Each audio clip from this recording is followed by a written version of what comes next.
Welcome back to another edition of the SumerSports Show. Lindsay, Rhodes, and Thomas Dimitroff back with you here talking about some trade possibilities today. We're also going to get through some of the advanced stats and the ways in which we might be using them incorrectly. Sean Clement, who is the Vice President of Football Operations at SumerSports, is going to join us shortly and run through a few stats that we're seeing more and more kind of in normal NFL dialogues.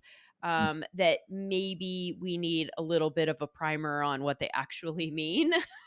and I'm including myself in this conversation, and you too, Thomas, right? Like all of No question. these math terms are a little bit newer to us. And so looking forward to that conversation so that we can have those, use those stats as smartly as possible. First, though, you are coming off a big night at there in Atlanta. Matt Ryan having been inducted, enshrined, I don't know what the right word is there, to the Falcons Ring of Honor. You got to attend to that, celebrate him. We did. I mean, Matt Ryan gets inducted, I think it is, into the Falcons Ring of Honor 1 week after our fearless owner, Arthur Blank, was inducted into the Ring of Honor. So there was a little bit of pomp and circumstance last week at the game. It's another national game, by the way, on a Thursday night game. I didn't realize that the Falcons had that much notoriety and that much. I mean, this is big. They're playing Tampa Bay on Thursday night. Matt Ryan gets, formally introduced into the Ring of Honor. But it was a great night last night. Matt spoke for about 3 straight hours. Harry Douglas, Harry Douglas. Harry Douglas, former receiver, ESPN personality, was like hosting it. So, Matt only dropped a couple F-bombs. He's notorious for F-bombs. Did you know that, by the way? Matt Ryan? Oh, my God. Just like Tom Brady, all those guys, clean cut, well, Tom's a West Coast guy, but, when they're out there, Matt Ryan, we had a video, and I thought they were going to show it, where literally they show all of his F-bombs throughout like 2 or 3 years. It is hilarious. But it speaks, and I'm all about, you and I are fine with F-bombs as long as they're exclamation points, right? Well, they don't have to be like, again, disrespecting people. But Matt's he's an F-bomb guy, and he delivers it with the right element because he's sort of indirectly a Philly guy. So, they have an edge about them anyway. So anyway, it was a good night last night. Saw a lot of people there and got a chance to see Mike Smith in the house, former head coach of the Falcons, all the people that played during that time, during Matt Ryan's times. And, there was a gallery there. A lot of, the public was there, and they love him. I mean, that guy's got such a following in this city. So it's great to see him. And I know he's doing, from your standpoint, have you watched him at all? But last thing on the, in the studio with Coach Cowher? Yes. Yeah, he was really good. He had a clip this past week, and I'm blanking right now about which quarterback he was talking about. It was Aaron Rodgers. Okay. Aaron Rodgers, he had a clip on Sunday talking about Aaron Rodgers and the way he needed to message to the wide receivers after his frustration. And he was so emphatic about like, get on my page, not on your page, get on my page. And I was like, ooh, who is this Matt Ryan here? Like, that's not a side of his personality that I think that we've seen a whole lot in the past. It was last thing, they showed a video of him there, and they were talking about that competitive side. I mean, great guy, good smile, of course, and he is competitive. So he looked over, and they showed this literally on the network. He looked over and he was talking to, I think it was Michael Jenkins. This was fairly early in his process. And he literally said, "Move fucking in." And it was just one of those like, and it was, it was caught on air. It was just, I mean, look, you and I both know it gets really rugged on the field. I mean, believe me, there are so many expletives thrown around, of course. And so the point is highly aggressive, highly competitive, why he was one of the, established guys that he was in the league. And I would ask you don't put me on the spot. Where do you think Matt Ryan was ever at the top of his game? Do you think he was top 5 or top 7? Well, I mean, the year that you guys went to the Super Bowl, he was incredible. Yeah. that year, right? In MVP the particular. yeah, So that's right. so for sure. I mean, he was it's interesting because they also do those ranking shows, like the players, the Yeah, top 100 right. and all that kind of stuff. And I don't know, he was just playing at a time that even though he was arguably the best quarterback maybe or in the conversation in a given year, he was Mhm. playing at a time when there were so many high-end quarterbacks that were hard to dethrone, right? Like That's it's kind of hard to crack that top 3 or top 5 at that particular time just because you've got guys like, Tom Brady over here and, God, Peyton, right? Was Peyton still playing Oh, then? yeah. I mean, look, even in our division, it was Matt Ryan, it was Drew Brees, Yeah. Drew Brees first, Matt Ryan, it was Cam Newton when he was rocking it, Jameis Winston, in the first couple years or whatever. I mean, that was a division to be reckoned with, not to mention, obviously, throughout the NFL. Anyway, enough of Matt Ryan. I just wanted to say, like, congratulations to him. He deserves it, well deserved, and fun night. It's so interesting they're putting those guys in the Ring of Honor back to back. Maybe they're saving some money on construction costs or something like that to put the names up, like, just do it all at one time. Anyway, let's talk about some other people who, are in the news this week. There are some interesting so the Rashee Rice injury in Kansas City feels very I mean, we're taping this on Tuesday afternoon, and this feels like a fluid situation because the assumption is that it's a pretty bad knee injury and that he might be out for an awfully long time. But then the fact that they haven't actually confirmed what it is kind of leaves a little bit of wiggle room there. Like usually you can tell on the field right away if it's a torn ACL. And so the fact that they haven't actually confirmed that at this point, now 2 days later, I think leaves a little bit of room for like maybe it's not as bad as we originally thought. So by the time you're listening to this, you might have more answers than we do as we discuss this. But initially, Andy Reid saying on the field to Tracy Wolfson, it's not good, is a sign that it is not good because usually you don't even hear that before they go into the locker room. So let's assume that he's out for purposes of this conversation for an extended period of time, if not the year. What do you do if you're the Kansas City Chiefs? Because I mean, there you can metabolize a lot of losses and hits on the roster and next man up, but like that feels like a really, really big hole for them moving forward that might point me toward looking to make a move before the trade deadline at wide receiver. Does it suggest the same thing to you? So it's a great question. Let's pull back for a half a minute just to talk context here. So you're in the booth. I'm talking you as a general manager. I'm talking about Brett Veach, right? Okay. Coach is on the sideline dealing with what he's dealing with. The GM is sitting there. He's got all his lists next to him, wherever he is. I happen to be right in between Arthur Blank on the left side and Rich McKay on the right. And I was always there to answer the question for the owner. And I don't know exactly how Brett Veach is doing it, whether he's in with his personnel staff or not. The reality is, you have your short list, your emergency list right there. When you see a player go down, you normally whip through your list. And you're like, I'm interested in that. You're on the phone right away with your AGM or your player personnel director, and you're saying, get this guy in for a workout tomorrow, right? You start. Oh, wait a minute. Backing up. I was thinking your emergency list was like people that you would call down to the field to get information about what's happening and gather information. No, you're already in like, let's fix this roster problem. That's right. Go- That's right. And now people call it different things, Lindsay. We called it short list. Some people called it emergency list. What I really want to paint the picture here for everyone is, it's not just like, oh, you sit there and you're still eating bonbons and popcorn watching the game and like, I guess we got something to deal with at the end of the game. I mean, it is immediate. GM gets on the phone normally with his, again, personnel directors, AGM. What are we going to do here? You start working on that so you have answers right away. You get on with the agent of the player and you're saying, is this guy willing to come in and work out for us? You probably would set up a workout normally if you had an injury like that with 5 receivers, right? If these are street people I'm talking about. Right. And this Right. is going to be a different lead into what you're talking about. Yeah. But it's the first thing you start doing is, holy shit, like, where are we going here? We might have to bump people up. That means we're going to need some lower level, down the line receivers that are going to fill in our roster on at, 5, 6, whatever it may be. So the point is, understand that it is very, very immediate. When you start getting the injury information back, one way or another, you'll know how bad it truly is or what you're worried about. So you get on that. It's a big, big deal for Brett Veach as a general manager. Make sure he has his ducks in his line. So when he comes down after the game, he can tell the head coach, this is who we have lined up for the potential workout on Tuesday. usually a player's day off, and how we're going to approach this. On the side, I've also thought about this as a GM, and Brett would, I'm sure, have we thought about a trade, which is a perfect segue into what you're talking about. Because I have thought, this is Brett talking, of course, I've thought about these three players that might be worth considering as a trade. And I would have all of my information lined up if I were to be Brett, which I'm sure he did, meaning money, what it would cost to trade potentially. We at Sumer Sports, by the way, let me give my little plug.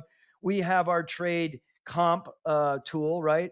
And it's basically trade comparisons to be able to pull a player out and compare around the league of all the trades that have happened in the past, what it might cost you as an organization, not only trade related and trade comp, but also the projections on how much it would cost you, how much it would cost the team that you're dealing with in dead money, et cetera, et cetera. There's a lot that goes on in this. It's not just getting on the phone, Brett Veach getting on the phone with Andrew Berry at Cleveland. If he's talking to him about Amari Cooper, which we'll talk about. I don't want to ruin your lead in, Mhm. or, Devontae Adams, in Oakland, or Oakland, did I say, in Las Vegas with Tom Telesco. There's a lot more to it. And as a proper GM, last thing, you want to make sure you have your ducks in the line. So your head coach and your owner who comes down thinking, what are we going to do? You have some solid, sound answers. This comes back to making the GM be the best and the omniscient one in the house per what the next steps might be. Okay, I want next question then here. Are you thinking when you start looking at who might we potentially make a call about to see if they're available? Are you prioritizing your list with who is available? Which teams do we think would be willing to maybe make a move with us? Or are you starting with type of receiver? Like what's the order? How would you land on a specific guy? Because I think those of us in the media have kind of landed on a handful of guys for various reasons, but I'm curious to know the process that a GM would go through. Well, I think your first thought is, how serious is this? If it's very serious, season ending, then you obviously are focused on bringing someone in that can take the helm at the second or third position, being number two or number three, potentially number one, but normally those guys aren't available unless you're going to pay a lot for them, right? So, for instance, in this situation, the first thing I would do is, again, go to that street list and think, if this is a 4-game situation, then we need someone that's going to come in and bolster our depth. And we're just going to move the next man up, right? A lot of these teams have next man up ideas. Who's on our roster? Now, we know that they're in a tough situation with a number of players injured, right? Not to mention, uh, Tay-Tay's boyfriend is having some elements of, getting back in it all, right? And where his focus is on top of that, we have injuries there. Who's the other receiver that's injured right now? Of course, Hollywood Brown. So that's how you would look at it. You would say, okay, if this is temporary, 4 games, let's think about bringing in someone off the street. If it's legitimately big, we need to start thinking about who the trades would be. Ultimately, this, you have to look at the players that are brought to your attention by you, the GM, or your staff, and you have to decide on, okay, how realistic is it for a conference, or excuse me, a division team to ever do anything with you, right? The whole Devontae Adams things, and you and I were talking about, what Kay Adams was doing in her show today and talking with Devontae. Like, that was an interesting conversation. Yeah. But do they ever have a chance to truly make a trade there? What's more realistic? Amari Cooper from Cleveland, Demarius Robinson, does he play into it? He's are those guys affordable, get you through a pinch? Because when we talk about Amari Cooper, I mean, those are all feasible moves, right? They're not outrageously expensive. They're not that complicated to make if they're available. Versus D Hop, I don't know. What are you going to do with someone like that? Is that really potential? Well, that's actually I think it's interesting because you bring up there are a handful of guys that feel like they fit the same type of role that Yeah. Rashee Rice played on this team. And you're looking at a guy who's getting a lot of the underneath throws and then yak yards and so are you looking for that exact type of guy? Or are you thinking, yeah, if Devontae Adams, I mean, sure, like let's just go look at everyone who's available and we'll just throw a whole offense up in terms of that? Like, does it need to be a 1-for-1 at this point in the season, or are you willing to make sweeping changes depending on, you just want to bring in the most talented guy that you possibly can? What's a priority? Look, I would say Andy Reid, given the complication of his offense and how they benefit. And I think I read something where there's not a great track record of bringing people off the street and fitting them in right away in that Yeah. system. So I Mhm. think that's where you have to think about what your approach is. I am much more thinking, again, if they didn't have the injuries they had, who would be the next man up? And where does Worthy end up, situating? Does he get that many more balls now? As speedy and amazing as he may be right now, is he ready to take that on? Probably not. So where Right. are you? No, to answer your question that you keep hitting at with me, no, it doesn't have to be the same type of player.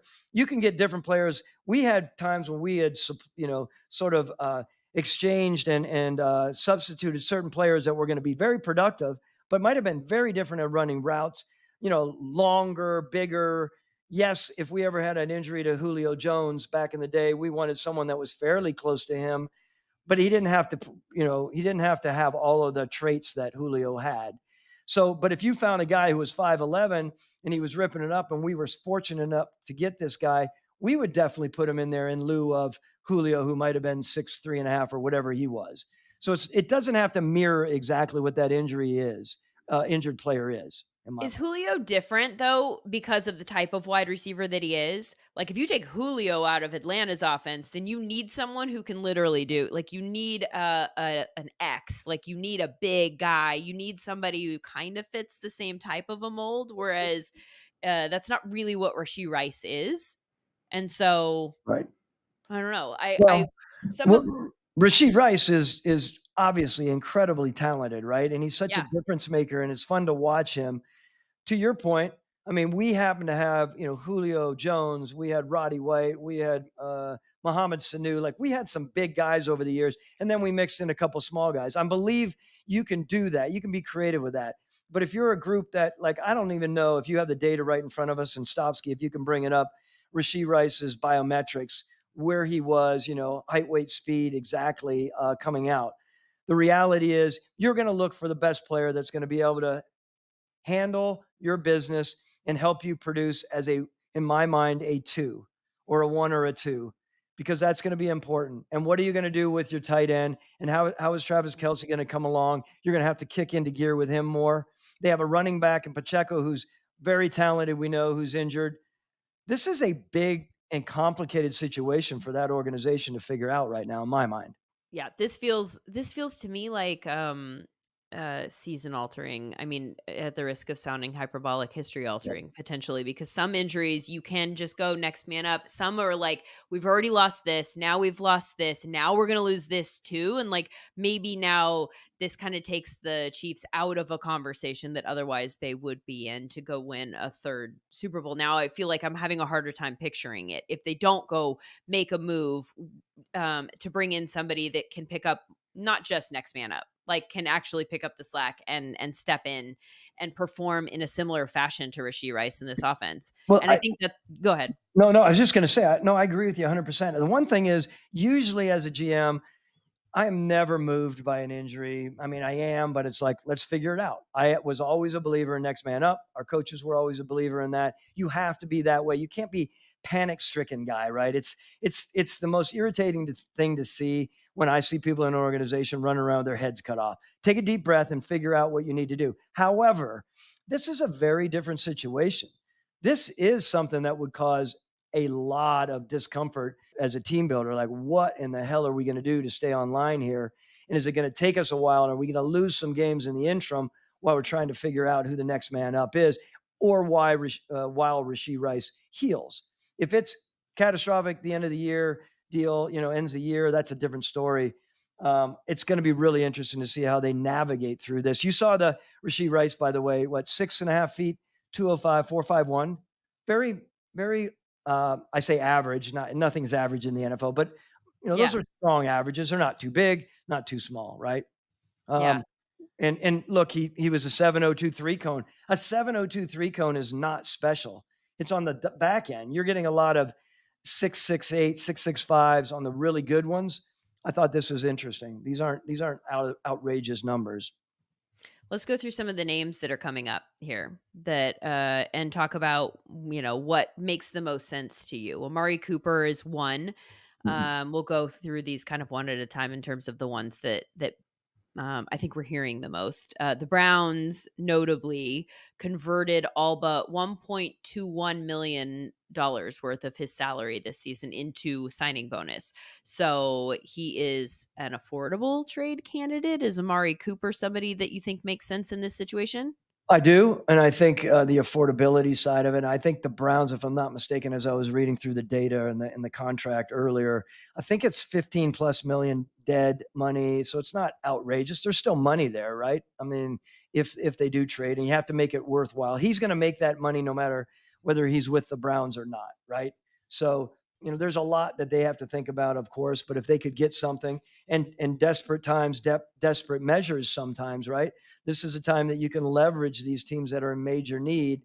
And if you're thinking as the Browns that, hey, I'm okay to move on from this, um, let's see what the Chiefs offer. I think he still has definite ability. I know there's been some ups and downs there. I don't know what his exact numbers are. Again, I think, does he have 16 grabs right this year? I think it's about 16. I'm not. Amari Cooper? Yeah, I think it's about 16, isn't it? Not nearly enough. I don't Yeah, know the number off the top of my head, but I'll tell you what, that offense has been such a mess, it's right? been And all so over. that's part of what we're taking into consideration here too, right? Is which of these teams might be willing to part with somebody who has the talent to be helpful because they're not going anywhere, or it's going to require a team to kind of take a cold hard look at themselves and figure out, is this in our best interest to ship this guy who is our best wide receiver somewhere else? And so let's take a look at that side of the argument for Mhm. Cleveland. Does it make sense for them in your mind to potentially make this move? It honestly depends, and again, these are the things that we don't know. We're not in the locker room and in the office talking about, the repercussions of moving a guy like this. You have to think about that, right? If you're thinking about the opportunity to add booty to your draft next year, that's important. If you think that the receiver in this case that you're moving, short-lived anyway, and he might be moving on soon because they're a little bit disappointed with the production and whether he's picking things up the way that they want to or producing the way that they want him to. All of these things play into, let's be forward thinking about this and see if it is worth our while to do something like this. It's not, again, I don't think it's rocket science in any stretch of the imagination. It just takes Andrew Berry, the GM there, and organization. It's going to take sitting down with your owner, which you always do in this situation, and of course your head coach, and decide whether it's the right move to make or not. And he's slotted behind, if when we start talking about the receiver group there, this really is coming back in my mind to Deshaun Watson and how all over the place that offense is right now, unfortunately for Andrew Berry and his group, right? So there's a lot playing into it. I personally would think very hard about this, and it might be an interesting situation to consider if you were to be the Browns. All right, what if you're the Panthers? Because this one actually I think makes the most sense to me on the surface because I think it serves both parties. So Deontay Johnson feels like a guy who could maybe kind of step into this type of a role. We've seen in the last couple of weeks an uptick in his production. So you're kind of trading him high to a degree, right? Like you're always looking for the best time to get the most bang for your buck. This is the last year of his deal in Carolina. Carolina no longer needs to develop a young quarterback, so you don't have to have him stick around. There's some other wide receivers that I think we could mention on teams that are languishing that you just can't deal because they need people to help, like a Cortland Sutton in Denver. Can't deal Cortland Sutton because they need somebody to catch the ball from Bo Nix so they can get a read on him and develop him. That's not really the case in Carolina anymore. So Deontay Johnson feels like the most interesting piece to this potential puzzle for me. Yeah, so you think about yourself being the Panthers, where they are. The only thing that I think you have to be really concerned about is a fan base that's seeing the struggles that are going on there right now. I know you're not driven by the fan base. Let's just get that. It's such a let's talk about that a little bit. You don't want to admit to the public that you care about what the public thinks as far as the feedback on something like that. But when you're an organization right now that struggling to get that fan base following you, and you've dealt away receivers before, in the last couple of years, you've moved players, you moved draft picks, and all of a sudden, one of your players that is thriving Yeah. more right now is moved on from. I think the fan base and the owner in this situation will understand that to a certain extent. But if all of a sudden Andy Dalton comes in and he doesn't have a receiver to pass to after they make this trade, then there's going to be a lot of outcry at that level as well. And move away from the fan base, of course. Internally, people are going to be saying, okay, are you just playing for next year? And when you start getting into that situation where you're playing for next year, a quarter of the way into the season, Lindsay, that is a complicated endeavor to deal with because you have a lot of people pulling off. Before you know it, so many darts thrown at management, coaching. I think you get into a really tough situation. Although it seems like an interesting thing to do, I'd be very careful if I were to be the Panthers on moving something like this. That makes sense for all the reasons you said. Obviously, you don't want to effectively announce to people 4 weeks into the season that their season is done. I mean, they all have bonuses that they're trying to achieve. They want to win. They want to go to Exactly. work and feel like they have a chance to succeed. In terms of the fan base, though, I think that Carolina could flip this and make their fans understand that what's in the best interest of the franchise long term is to collect draft assets. And so if you can get something for Deontay Johnson, who you are not going to have past this year, potentially, I mean, maybe you sign him as a free agent, but there's no guarantee you don't have him. So if you can get anything back for him that will help you move up in the draft to maybe get a different quarterback or position yourself better for the future, I think that that's probably an easy pitch to the fan base, don't you?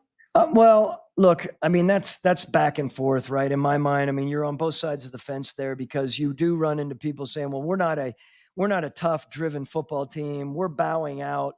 There's so many negatives that go along with trading away and gunning for draft capital. I get it when you're a game away, Lindsay. When you're in that role, it's really tough to deliver that message at a lot of levels, and you don't want to be perceived as a GM, a team builder, or a head coach and or an owner in this case, because obviously David Tepper is a very competitive man, to be feeling like people are looking at you like you're not a fighter, like you're giving in. And I know that's an odd situation for fan bases sometimes who are thinking about that. I'm just saying, being in the office, it is not easy to make that decision. And I Yeah. will say, and I've said this before, the Carolina Panthers have a very smart group. I mean, Dan Morgan does his thing there. He's a good football man. But let's bring it over to Brant Tillis, incredibly intelligent guy who has a really good grasp of numbers. And believe me, he will do all the research possible for he and co there, along with Dan Morgan, of course, and David Tepper and Dave Canales, to talk about the benefits of moving on. They're not just randomly saying, oh my God, let's make this move. And I want everyone to know that this will be a very well thought out idea before they even present it to David Tepper. And at that point, I think they map out all of the mathematics to it and they present it and they decide whether it's the right thing to do or not. It's an interesting conversation because I think all the things that you're saying make sense. I also think that there's a part of me that is like, I think your audience, I think your fan base is maybe smart, or maybe smarter than one might assume in terms of what is necessary for roster building purposes. I think, especially now, people, I think fans are getting smarter and smarter. Are there any other wide receivers here that we need to mention for this particular landing spot that are on your radar? No, I mean, I had mentioned a little bit earlier, Demarius Robinson. Like, what are your thoughts about him? He's in your hometown, right? Is he not? He's not Demarcus Robinson from the Rams? Demarcus. Yep, it's not Demarius. Demarcus. Yes, Demarcus. I mean, what is your thought on back to you're not getting the guy who's thriving, who might be, some of the other guys that might take it as a number one on the team, but does he add to the proper depth there? And does he have background in working you know, with a system? That's interesting. That's interesting. I kind of look at the Rams right now and the way that they're constructed, and obviously Cooper Cup is a little bit of a fluid situation. We're kind of going what day to day, week to week on him. Um, I look at the Rams and I think if who would they throw the ball to? Like if you're going to put I don't Stafford know. there and you're not going to move Stafford, then you got to give him somebody. Like when I was watching the Rams game this past week, I thought almost like you see sometimes in youth sports when you're like there's someone out there and they're like someone help me, everyone else sucks, Yeah. like that's kind of how I pictured Matthew Stafford on the Mhm. field. Like somebody please block, somebody get open, somebody run the right route. Like he just looked like he was being so set up to fail, which is it's hard to watch him in that environment.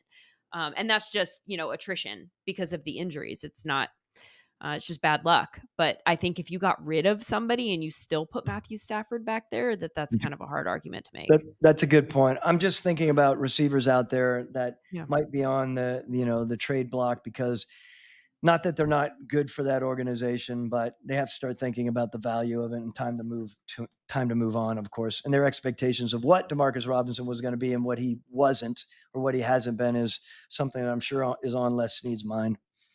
What about Wandale Robinson in New York, Mm. who has kind of emerged as an interesting guy, highly targeted this year, What are his and targets? Do you you're know off not. the top of your mind? I mean, I know he had like 14 last week. I mean, Yeah. it's a funnel that they've got going on there. It was like 15 for Neighbors and 14 for Wandale Robinson. He's been targeted a lot this season. And that obviously would kind of be a disaster for New York under the circumstances if they got rid of one of the only two people that they're throwing the ball to. But he feels like this type of wide receiver. I think people in New York know that they're not going anywhere. The only thing that I would think as I talk this through is that Daboll and Shane have to feel like they're fighting for their jobs. And so if you get rid of one of the only pieces that you feel like you can have success with, they're probably unlikely to move him, right? Well, those are the kind of things that I know that Brian Daboll, given the heat there and everything, and he's a competitive guy. Back to what I was saying, that's complicated to do that unless your owner comes in and mandates it. And when that happens, you're on a completely different journey, right? So I don't see that happening there. I think the Stopsky just brought up Right. fearful leader in Stopsky with the stats. I think he said 30, Ooh, 38 targets. That's a and leads the league in targets under 10 yards through the air. I yeah. mean, this has Chiefs Patrick Mahomes with the lowest ADOT in the league. At least he did last week. I don't know if that's changed after week 4, but I mean Patrick Mahomes weirdly has such a low ADOT this year. And I think it's because he's targeting Rashee Rice. So this kind of has like perfect marriage written all over it. Although I think for the reasons that we already said, I think it's probably unlikely. When do you go into that street list, however, before we move on to our data discussion? And I'm going to bring up only a guy with a guy like Julio Jones, only because I know him so well. Yeah. He's a guy that will probably always be in shape, even if he's not playing in the league. And even if he decided to retire, where are those guys in it all? And that's where we do go. We start thinking about some of these players that are teetering, but they're like, no, I'll come back. I'll bail you out. They didn't have to go through training camp, which a lot of them hate doing at that point, right? A lot of those players are on the verge of retirement, but still have a legitimate ability. They can get into shape and they can be difference making players still, in my mind. And I only use him as an example. I don't know who Right. else is on those short lists right now, but that is something that we would think about as well. Yeah. It's on the cheap. We're not trading away any draft booty, and we get a guy in there that has a lot of really good experience. And who are those guys out there, right? So It's interesting because I feel like when you say names like that, I kind of think like, I don't know how much that helps anymore. And I feel like we're already over the cliff. But then weirdly, we are having a resurgence in quarterbacks coming off the couch and just lighting the league on fire. Right. So it's an interesting dichotomy there that you're talking about one position where you really need that high end athleticism. And as soon as it starts to dip, then you've lost your value. Whereas at the quarterback position, so much of it is cerebral and rooted around experience and your ability to process. And so even as you start to lose some of those athletic traits, you can still be valuable. well, I think we think about that all the time as team builders. There's so many things on our mind, and then we get the true mathematics of it, right? We're about ready to segue, and I'll let you segue into that with Sean Clement, our VP of Analytics here, and of everything else that he knows because he's wildly intelligent. And oh, by the way, before we bring Sean on, everyone should know that the damn guy flew Blackhawks in the United States Army. And so if his neck's not moving that well and his hearing's off a little bit, we know that he's taken some hits in a different way than most football people. And that's my lead in for you. So, Thomas, what you're saying essentially is don't fuck with this guy. Yeah, I like fucking with him in the office, but yes, I would Uh-oh. say that. At your own risk. You say that as somebody who has a little bit of seniority. Quite a lead in, huh, Sean? I mean, you say guy not to be fucked with, but I can assure you that Thomas does every day that he can. So. It's all lovingly done. So, Sean, you wrote a really good article last week up on Sumer's website about advanced stats and some misunderstandings about what they do and do not tell us. I know a lot of people like myself who are big into fantasy or maybe betting love the fact that there's so much information available to the public now for us to kind of find our own edges and evaluation. But Sean, you have suggested correctly, that a number of us are kind of doing it wrong. So I'm excited for you to tell us what we need to know about some of these stats so that we can use them correctly. So welcome to the show. Yeah, thanks for having me. I'm excited to talk about it. Always like to talk about what people are doing wrong, and We like that. We like that. Like a true mathematician, just here like, no, why are you right. so stupid? Are you sure? Yeah, exactly. Okay, so a lot of what we're going to talk about today has to do with expectation. A lot of the stats that we're moving toward have that word in them: expected points added, completion percentage over expected, rushing yards over expected. How do we decide, Sean? And I think this is a good starting point. What is expected? Yeah, I mean, that's a great question. The very first thing I think Thomas ever asked me about EPA, expected points added, is like, well, expected by who? And that's a pretty common question from non-math people.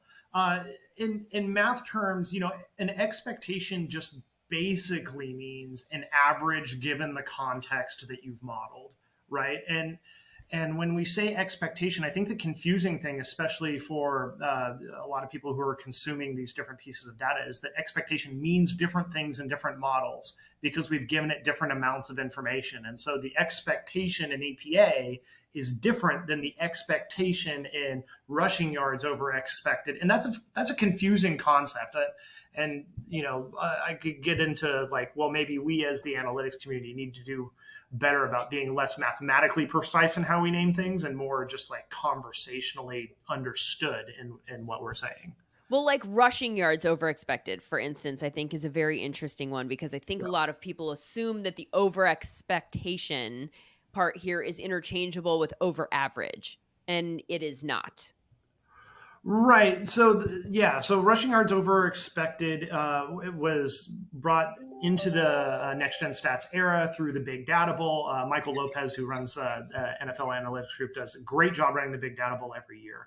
But really what they're trying to do is build a model that predicts the outcome of a play with really high accuracy. And the group that put together what would become the rushing yards over expected model did a fantastic job with that. We could get into the model architecture and all of that. But essentially what they're doing is they're treating the point at the handoff like a picture. But instead of looking at just the locations of everybody, they're looking at the relative speeds of every player on the field relative to each other. And then from there, taking a snapshot and saying, okay, at this point, we expect that you'll get this many yards on a play. So, we take that snapshot. Okay, this play we think would have been 4.5 yards. This other play is 5.5 yards.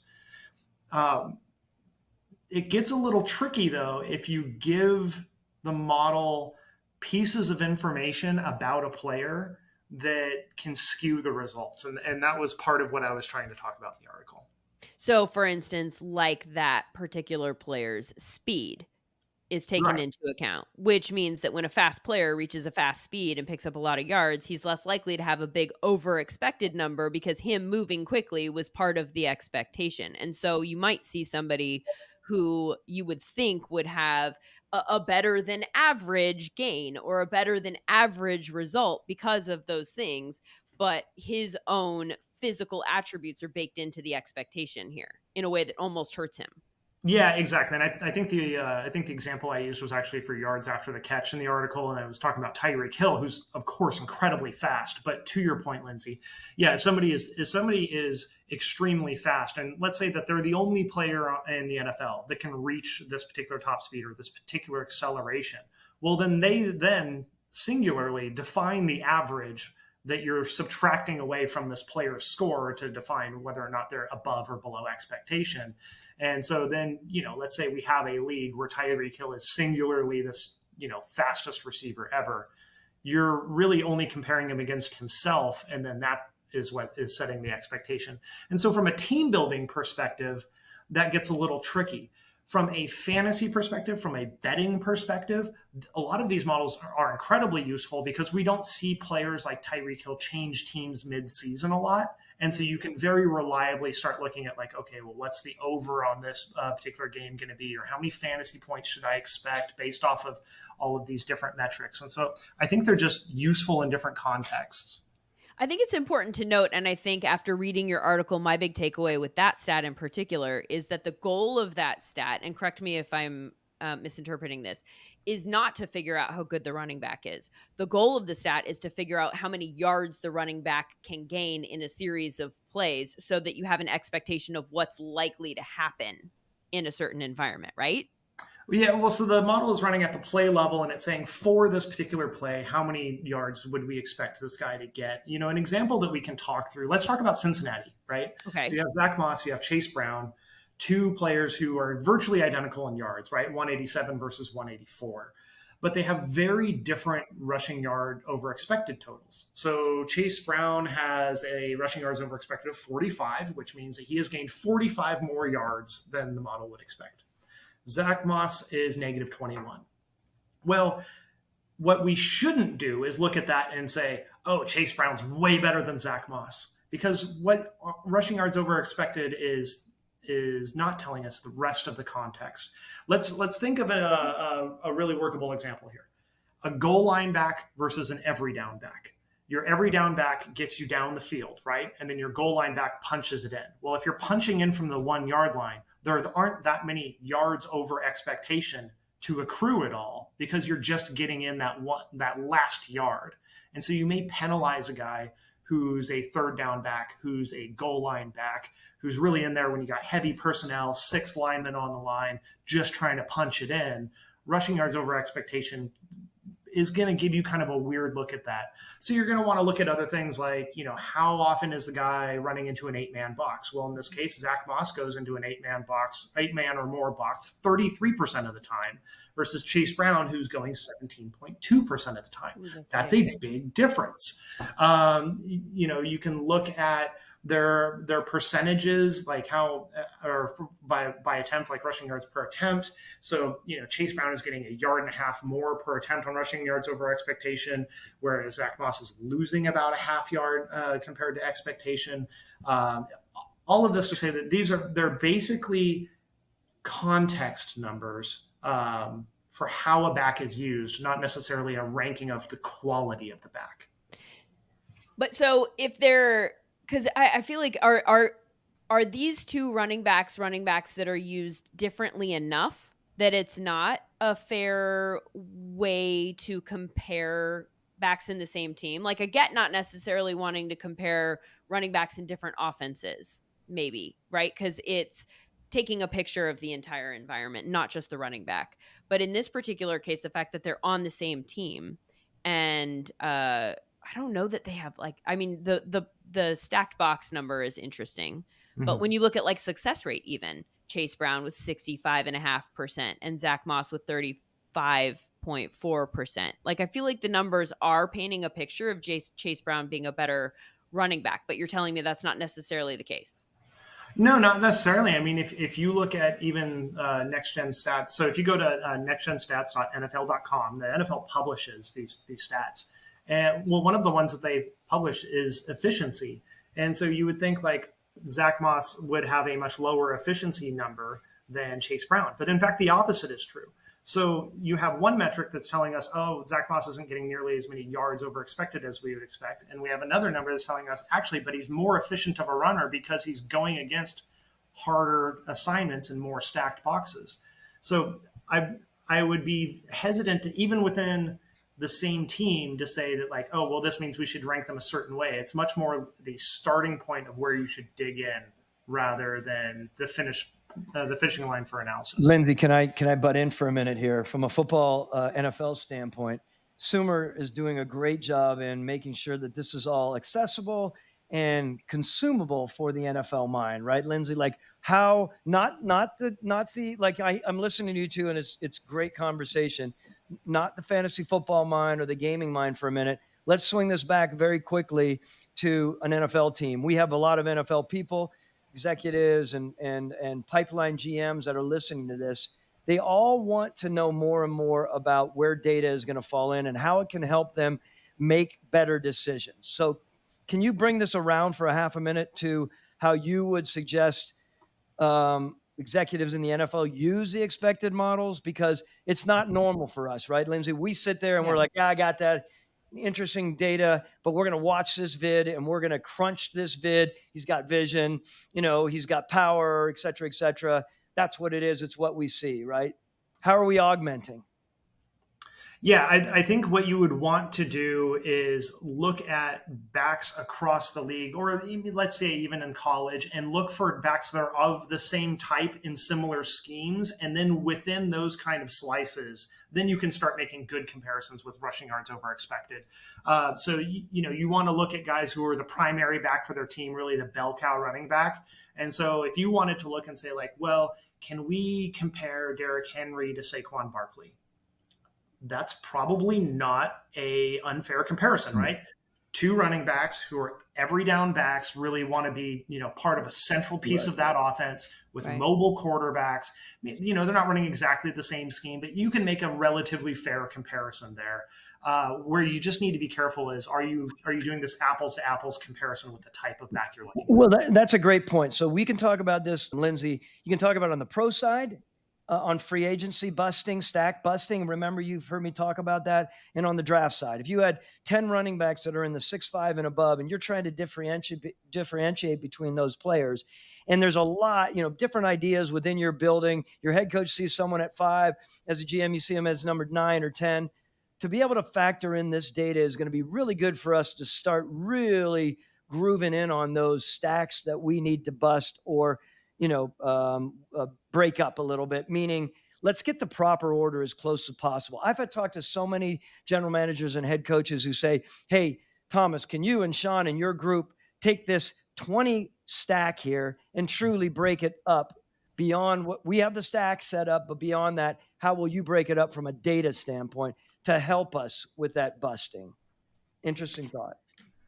I'm looking at too within a team, and this is like the Texans, for instance, who lost Joe Mixon for a couple of weeks and have plugged Cam Akers in, and you can kind of look at over time, maybe comparison, putting Cam Akers in that backfield and what it's done for the team as a whole, and not just Sean. You pointed out last week that their run blocking grade went down, or their run blocking. I'm not sure what the right language is, if it's grade or if it's just success rate or something like that. But in week 3 against the Vikings, it sort of plummeted. And how much of that is because of the Vikings defense that they faced, or how much of it is Cam Akers being in the backfield? And so you can kind of look at some of these numbers here that compare those two guys, and they're very different, right? Rushing yards over expected it was just different for Cam Akers and Joe Mixon, and the EPA per rush and the yards after contact per attempt. It paints a picture of a less efficient running back. So obviously those of us on the outside can use that maybe to say like Cam Akers isn't as good in terms of like ranking running backs, because you're looking at an environment where we're seeing someone else have a lot more success in the same environment. But also then maybe the Texans can use that in terms of trying to figure out what they need to do with their game plan because of the loss of value at running back. Yeah, I think that's fair. You're, like you said, using two guys used similarly, one's out for injury. Joe Mixon faced a higher percentage of 8 players in the box, so he's running in a more difficult circumstance, and he's getting better rushing yards over expected on the same team with the same type of usage patterns. So I think that things like that become really it then becomes a great stat to do those kind of comparisons. And the point of the article wasn't don't use EPA, because I do think EPA is a great stat for a lot of things, or rushing yards over expected. It's just to be aware of the context that the models were made. Earlier you all were talking about the Matt Ryan-led Atlanta Falcons and putting into context, stuff from this season. Right now, Washington, let's talk about how we can use EPA correctly. The Washington Commanders have the second best first 4 weeks in NFL history by EPA, whereas the 2016 Atlanta Falcons were number 8 on that list. So you get some idea of like, hey, we can historically rank these teams against each other as far as offenses efficiency. We can look at running backs on the same teams, but let's not make like cross comparisons that don't make sense, or try and split up too much of the credit for one individual player in a way that can lead us to some weird answers. All right. Well, Sean, thank you very much for this tutorial. I think all of this is stuff that, well, it's a whole new world with these advanced analytics, right? These advanced stats that we're all excited to have access to, but I think all of us could use a little bit of push in the right direction about how to use them. So thank you very much, Sean Clement, Vice President of Football Operations for SumerSports. That is today's edition of the SumerSports Show. We hope that you'll join us again next week. If you're not already a subscriber, please go ahead and download and subscribe wherever you get your podcasts, and the next episode will be there waiting for you as soon as it pops up in your feed.